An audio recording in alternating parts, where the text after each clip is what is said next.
किसान यूनियन टिकैत की हुई महापंचायत। राकेश टिकैत ने गांव-गांव किसान यूनियन में जोड़ने को अपने साथियों से कहा। 72 घंटे के धरने का अधिकारियों के दफ्तर के सामने अपने साथियों को दी सलाह। जनपद हाथरस के सिकंदराव के क्रीड़ा स्थल में भारतीय किसान यूनियन टिकैत की हुई महापंचायत। जनपद हाथरस से भारतीय किसान यूनियन टिकैत के पदाधिकारी व अन्य जनपदों के पदाधिकारी काफी संख्या में आए और भारतीय किसान यूनियन के राष्ट्रीय अध्यक्ष राकेश टिकैत मौके पर पहुंचे और किसानों के हित में बहुत कुछ कहा।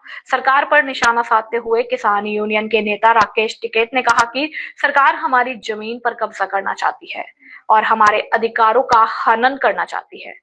अगर हमारी बात को कोई अधिकारी नहीं सुनते तो उसके दफ्तर के सामने 72 घंटे का धरना शुरू कर दो। टिकैत नई पीढ़ी के ऊपर भी बहुत कुछ बोले। भारतीय किसान यूनियन टिकैत की महापंचायत में पुलिस प्रशासन मौके पर मौजूद रहा। साथ ही किसानों की समस्याओं को लेकर उप जिलाधिकारी सिकंदराव को ज्ञापन सौंपा, जिसमें किसानों के तमाम मुद्दों को लेकर व समस्याओं के समाधान की मांग की गई। और क्या कुछ कहा आप भी सुनिए। सुभाष चंद्र की सिकंदराव से रिपोर्ट। क्या कुछ कहना चाहेंगे इस बारे में? भाई कहना ये है कि एक तो बिजली प्राइवेट करने जा रहे हैं, उसका अगर तजर्बा लेना है तो आगरे में ले लो। एक जमीनों को बहुत स्पीड से जमीन बिक रही किसान की, व्यापारी जमीन ले रहा, बेनामा करवाता है एग्रीकल्चर में और फिर करता है उस पर दीवार। ये दीवार तोड़नी पड़ेगी, पीछे की जमीन फिर खरीद दे फ्री में। बड़ी साजिश रची जा रही है। आप देख लो, हाईवे की जमीन बची नहीं किसान। एमएसपी गारंटी कानून के लिए एक बड़ा आंदोलन, दिल्ली से भी बड़ा आंदोलन देश में होगा। ये पूरे देश में चर्चाएं हैं। बिहार का किसान भी बर्बाद कर दिया। वहाँ पे 800 रुपए से और 1200 रुपए में धान की खरीद होती है। क्या यहाँ पे चावल 8 रुपए किलो मिलता है किसी को? यही हाल वहाँ पे मक्का का है। जो पूरे देश को मक्का की सप्लाई होती है और जो जितने भी हमारे पॉपकॉर्न ये बनते हैं, ये बिहार में ही वो मक्का पैदा होती है। लेकिन वहाँ के किसान को 14 रुपए 12 रुपए किलो से ज्यादा का भाव नहीं मिलता। तो इसीलिए बिहार को सबसे पहले वहाँ के किसान ने छोड़ा। जो यहाँ पे मजदूरी करने आते हैं ना, वे सब किसान हैं वहाँ के। वहाँ पे मंडी खत्म कर दी। यही नया एक ड्राफ्ट लेकर आए हैं और उसमें कहा है कि मंडी के बाहर खरीद कर लो। तो 10-15 साल में मंडियां हमारी सब रिच आ जाएगी, खत्म हो जाएगी, उसके स्टाफ रिटायर हो जाएंगे, मंडी खत्म हो जाएगी। और इनका प्लान है कि मंडियों की जगह को 500 मीटर से 1000 मीटर 800 मीटर वेस के प्लॉट बनाकर उसको पट्टे उस पर 99 साल की लीज पर देंगे, मूल्य बेचे भी नहीं। और वो जाएगी किस चीज को, वो सब पता है किसको जाएगी, वो सरकार के लोगों को ही जाएगी। सरकार की नीति तो ये है कि जिस तरीके एमएसपी वगैरह लागू कर रहे हैं, इससे किसानों को कहीं ना कहीं फायदा होगा। कहाँ कर रहे हैं? ना एमएसपी लागू है ना उस पर खरीद है। हमने कहा कि एमएसपी गारंटी कानून जो भारत सरकार ने रेट अभी निर्धारित कर दिया एमएसपी का, व्यापारी उसके कम पे खरीद ना करे। एक कानून बना दो, जिस व्यापारी को व्यापार करना है उसके कम पे खरीद ना करे। ये हमने कहा। क्या संदेश देना चाहेंगे? यहाँ संदेश ये है, जमीन ना बेचो भाई। आंदोलन के लिए एक पीढ़ी आंदोलन के लिए तैयार कर दो। घर से एक आदमी आंदोलन में, पहले वो होता था ना, एक घर का चौधरी होता था पहले, वो भारत के काम करता था। तो आंदोलन में एक परिवार 10 दिन दे दो, 20 दिन अपने खेत का काम करो, तो ये किसान की जमीन बच जाएगी। कहीं ना कहीं किसान अधिकारियों के लगातार चक्कर काटता है कि अधिकारी किसानों की बात को नहीं सुने। इस स्थिति में आंदोलन करने छोड़ दिए भाई। आंदोलन 72 घंटे का कोर्स देना पड़ेगा पहले। जो अधिकारी काम नहीं कर रहा उसके यहाँ पे 72 घंटे का कम से कम धरना दिया जाएगा। एक दिन का नहीं, 6 घंटे का नहीं, 72 घंटे। ठीक है। नौजवान साथियों, भैया सामने से साथ में पुलिस प्रशासन के लोग, पत्रकार बंधु, हमारी माताएं बहनें, आज यहाँ पे हाथरस डिस्ट्रिक्ट में बहुत दिन बाद में आए। मुद्दा, सबसे बड़ा जो मुद्दा यहाँ का है वो आलू का है। जो रेट बढ़ाए हैं जो भाड़ा बढ़ाया किराए का, वो बड़ा इशू यहाँ का है।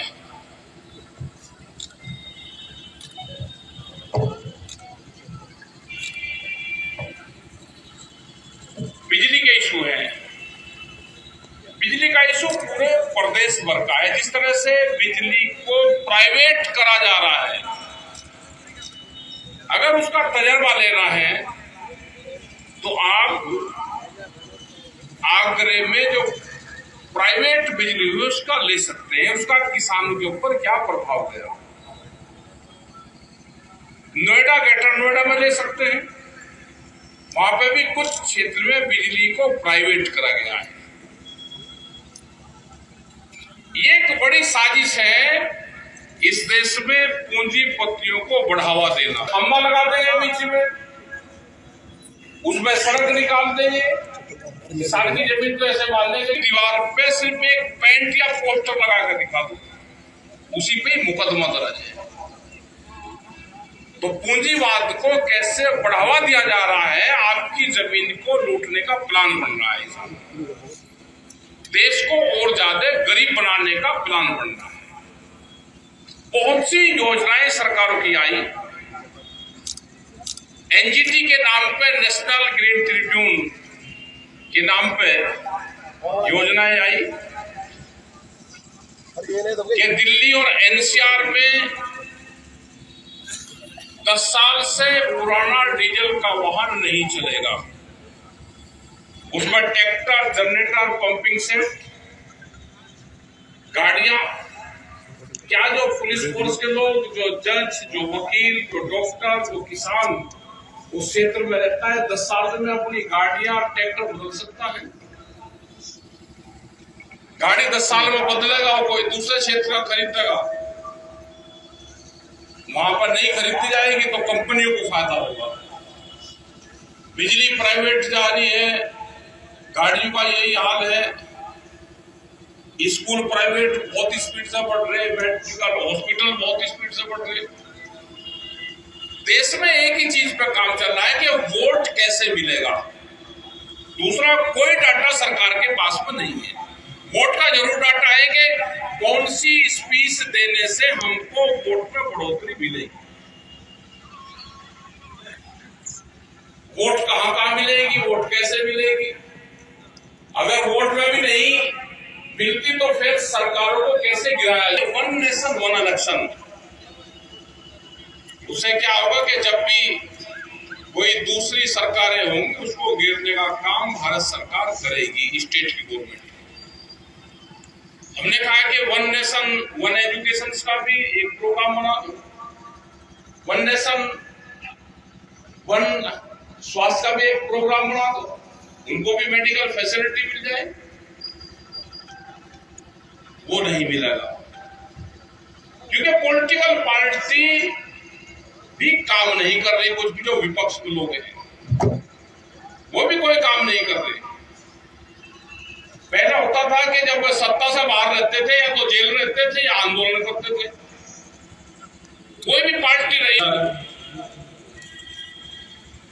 तो बचता क्या है? बचता है देश का नौजवान, ये किसान, ये भी जो बाजार लग रहे हैं ये भी खत्म होंगे, वो बचेंगे। तो छोटा किसान जो साप्ताहिक बाजार लगाने वाले लोग हैं वो बाजार भी अब धीरे धीरे खत्म होंगे।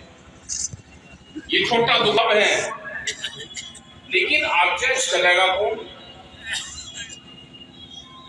अगर इसी स्पीड से सरकारों की योजनाएं चलती रही तो देश में तो बिहार की तरह पूरे देश में लेबर कंट्री देश बनेगा। जिस देश में लेबर रहती हो, यही सरकारों का प्लान है। अपने आंदोलन आपको मजबूत करने के लिए ये सरकार बहुत टाइट उससे मानेंगे, ऐसे नहीं मानेंगे हल्के फुल्के में। जो सरकार एक देश की राजधानी को 13 महीने किसान ने घेर कर रखा, उससे काबू नहीं आई तो एमएसपी गारंटी कानून के लिए उससे भी बड़ा आंदोलन करना पड़ेगा। अगर अपनी जमीनें बचानी है फसल और नस्ल की लड़ाई है। अगर ये बचानी है तो बड़े आंदोलन की तरफ जाना पड़ेगा। जैसे हमारे महापुरुष जेलों में रहे, एक पीढ़ी को आंदोलन का रास्ता अख्तियार करना पड़ेगा। जिस तरह से कैमरा और कलम पे बंदूक का पहरा है, कैमरा और कलम पे बंदूक का पहरा है, रोटी तिजोरी में बंद होगी, भूख के आधार पे देश में रोटियों की कीमतें तय होंगी। उनके हाथ में चली जाएगी तो बाजार में अनाज के उसकी कीमतें क्या रहेगी, उसका अंदाजा अभी देश की जनता ने नहीं लगाया। आप देखोगे बहुत स्पीड से जमीनें आपकी खरीदी जा रही है।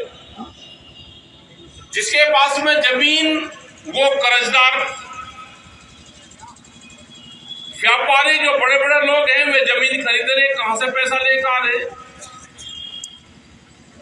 एक बड़ी प्लान बनी हुई है कि किसान की जमीन जो इसके पास में 50, 60, 70 साल से हमारे पास में जमीन आई, उस जमीन को दोबारा फिर उन्हीं जमींदारों के पास में वो जमीन चल जाए, उन रजवाड़ों के पास में जमीन चल जाए।